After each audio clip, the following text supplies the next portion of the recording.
Oke, assalamualaikum warahmatullahi wabarakatuh. Waalaikumsalam. Selamat sore anak-anak semuanya. Sore. Gimana kabarnya pada sore hari ini? Baik. Apakah masih semangat?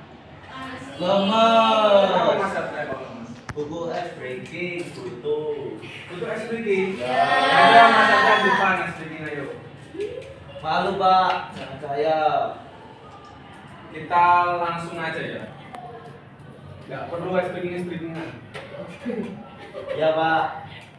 Di sini Bapak mau melanjutkan yang kemarin Bapak jelaskan tentang sejarah, yaitu tentang sejarah lisan.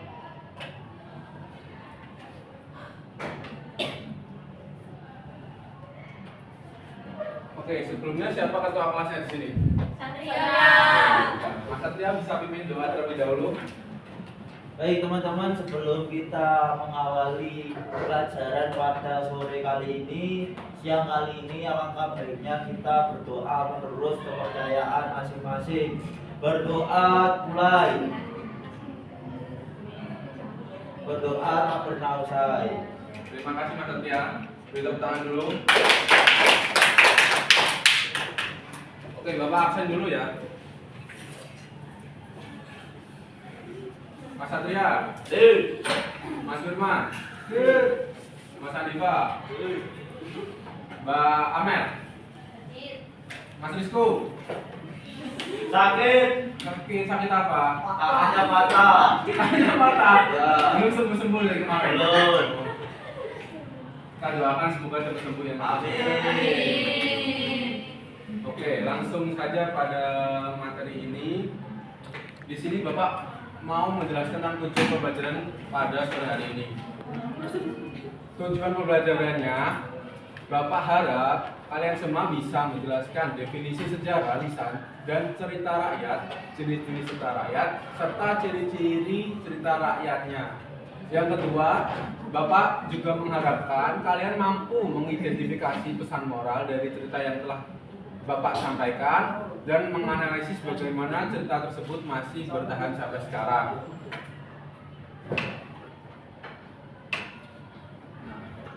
Di sini Bapak mau menggunakan metode model log R.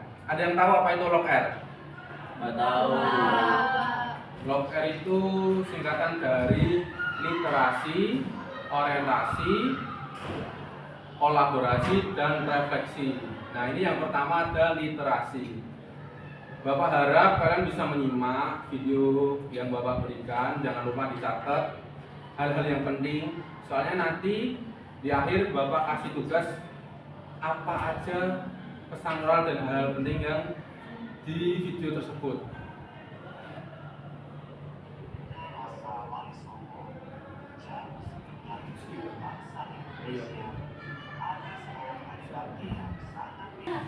Oke, tadi udah kalian catat semuanya? Sudah. Lanjut. Bapak mau menjelaskan apa sih itu sejarah lisan, ada yang tahu? Habibah. Oke, Mas Anissa bisa dibaca apa itu sejarah lisan? Secara lisan adalah kesaksian atau cerita yang disampaikan secara lisan oleh seorang atau kelompok orang mengenai peristiwa masa lalu yang mereka alami atau dengar dari orang sebelumnya. Sejarah lisan menjadi sumber penting dalam penelitian sejarah, terutama untuk peristiwa yang tidak memiliki catatan tertulis. Oke, beri tepuk tangan dulu buat Mas Diva. Benar sekali. Sejarah lisan itu adalah sejarah atau cerita kesaksian orang lain atau orang yang mengalaminya dari generasi sebelumnya. Yaitu banyak ya tentang sejarah lisan. Terutama biasanya sejarah lisan menjadi sumber yang penting untuk penelitian sejarah. Next. Ada yang tahu apa itu cerita rakyat? Ya Pak. Oke, Mas Satria bisa dibaca itu pengertiannya. Cerita rakyat adalah kisah yang berkembang di masyarakat dan diwariskan secara turun-temurun dari generasi ke generasi secara lisan.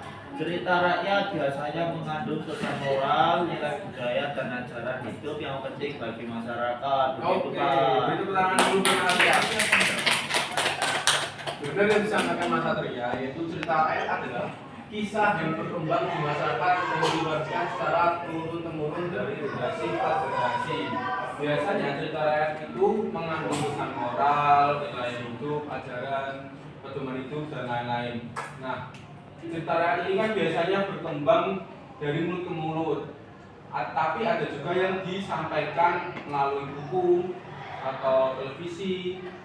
Bahkan zaman sekarang bisa melalui YouTube seperti yang Bapak tadi perlihatkan.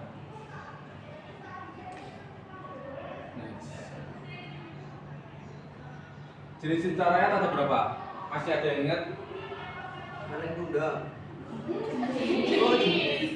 Sorry Pak.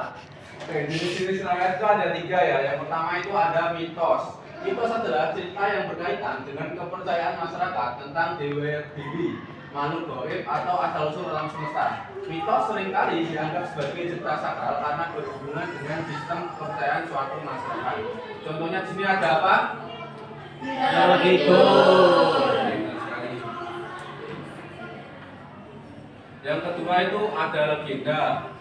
Legenda adalah cerita yang berkaitan dengan asal-usul suatu tempat, benda, atau tokoh tertentu.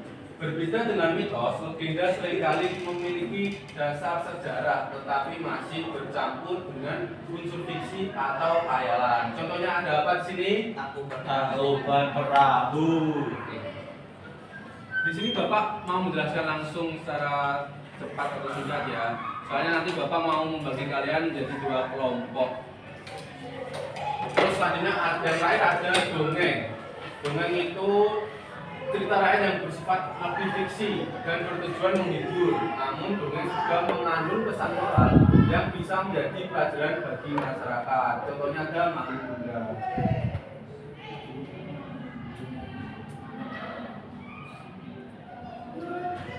Nah, di sini ciri-ciri cerita rakyat sebenarnya itu banyak sekali.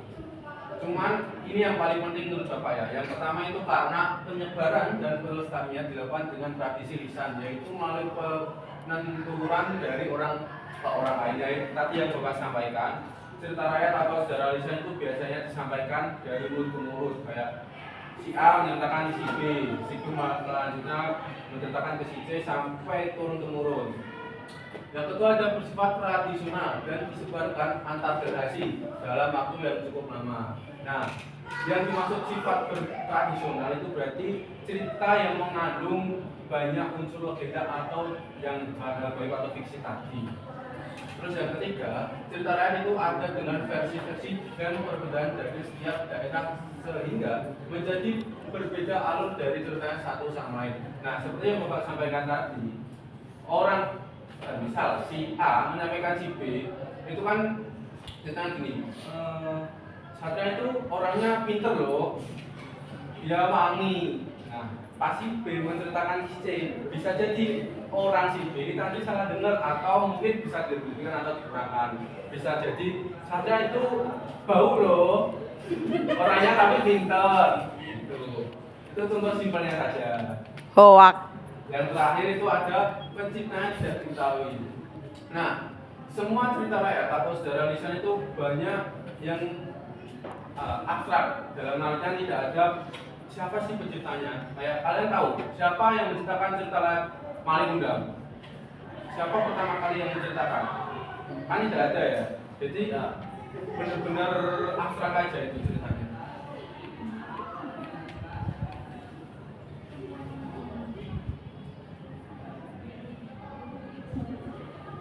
Nah, di sini sumber lisan dalam sejarah yaitu ada 2. Yang pertama ada oral history dan oral tradition.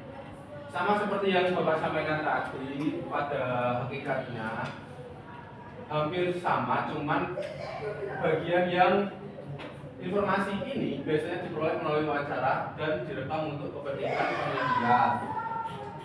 Nah, ini biasanya disebut sumber primer. Yang terakhir ini yang diwariskan secara turun-temurun dalam suatu masyarakat tanpa bukti tertulis. Nah, ini yang cerita tadi, biasanya ini disebut dengan sumber sekunder.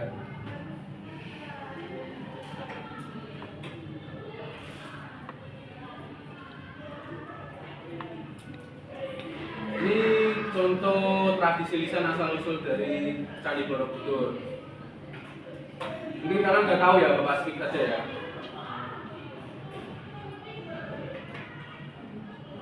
Nah, di sini aktivitas kalian. Bapak bagi menjadi 2 kelompok. Ini kelompok 1, 2 baris, kelompok 2, 2 baris. Nah, kalian cuman mencari apa itu pesan moral yang dapat dari cerita salah 3 tadi yang sudah Bapak tampilkan melalui YouTube. Yang kedua, bagaimana cara cerita rakyat itu bisa tetap bertahan hingga sekarang.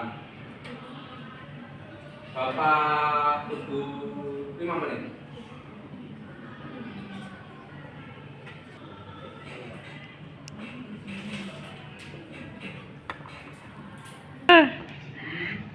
Happy birthday, Ci.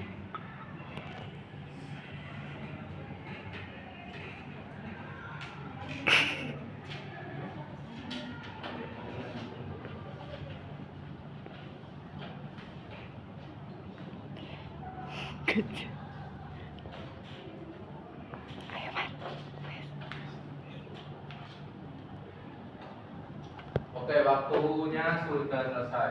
Ada yang mau menyampaikan jawaban nomor 1 siapa?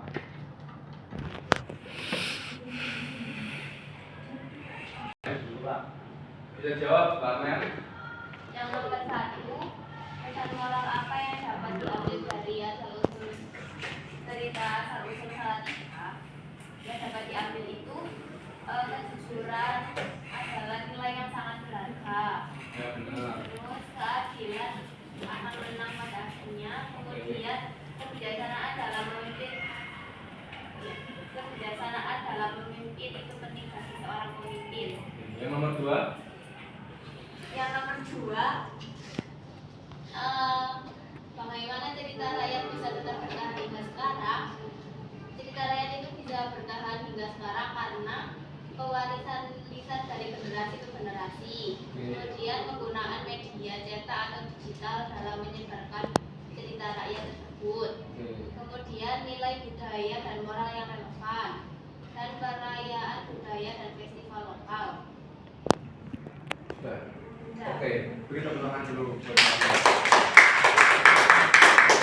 benar sekali. Jawaban yang pertama itu cerita asal usul Salatiga yang bisa diambil itu jiwa kepemimpinan yang tegas dan sifat jujur. Jangan pernah kalian berbohong atau menjadi pemimpin yang berarti jahat. Terus yang kedua, bagaimana cerita rakyat bisa tetap bertahan hingga sekarang? Ya seperti yang disampaikan Mbak Amel tadi, perantara cerita rakyat ini melalui banyak tahapan seperti tadi yang disampaikan Mbak Amel lewat media digital atau buku, perpustakaan dan lain-lain. Oke, sampai sini paham? Paham. Ada yang ditanyakan? Tidak.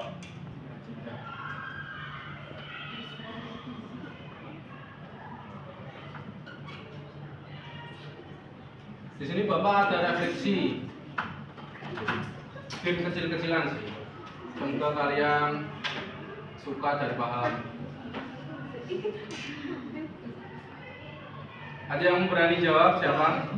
Cuma 5 soal. Bareng-bareng aja ya jawabnya ya. Oke, Bapak mulai. Pesan moral yang terkandung di dalam cerita Maling Kundang. Yang pertama. Tidak boleh B. Oke. Benar. Yang kedua, ada berapa sumber lisan dalam sejarah tadi? 2.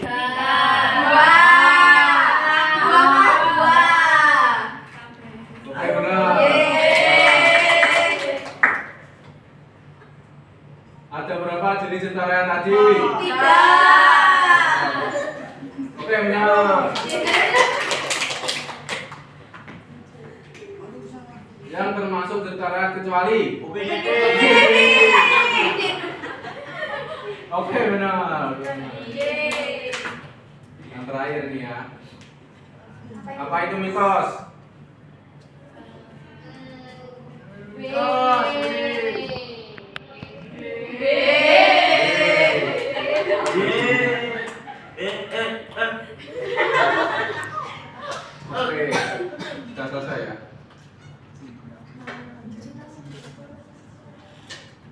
Oke, terima kasih banyak karena kalian sudah sangat interaktif untuk pada materi sore hari ini. Siapa yang mau menyimpulkan tentang pembelajaran pada sore hari ini? Iya. Atria, Nggak bisa Pak, saya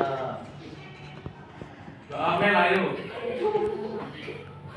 Menyimpulkan materi pada sore ini. Jadi sejak sore ini kami belajar sejarah lisan. Sejarah lisan ada beberapa jenis. Ya. Ada mitos, Oh, legenda, mitos. dongeng, dan lain-lain. Ya. Kemudian cirinya Siapa? ada 4. Ya, sudah Pak. Oke, tepuk tangan dulu. Oke, terakhir Bapak mau menyampaikan tugas tentang pertemuan besok, yaitu kalian nanti harus membuat laporan hasil cerita yang kalian dapat dari desa atau wilayah. Ini.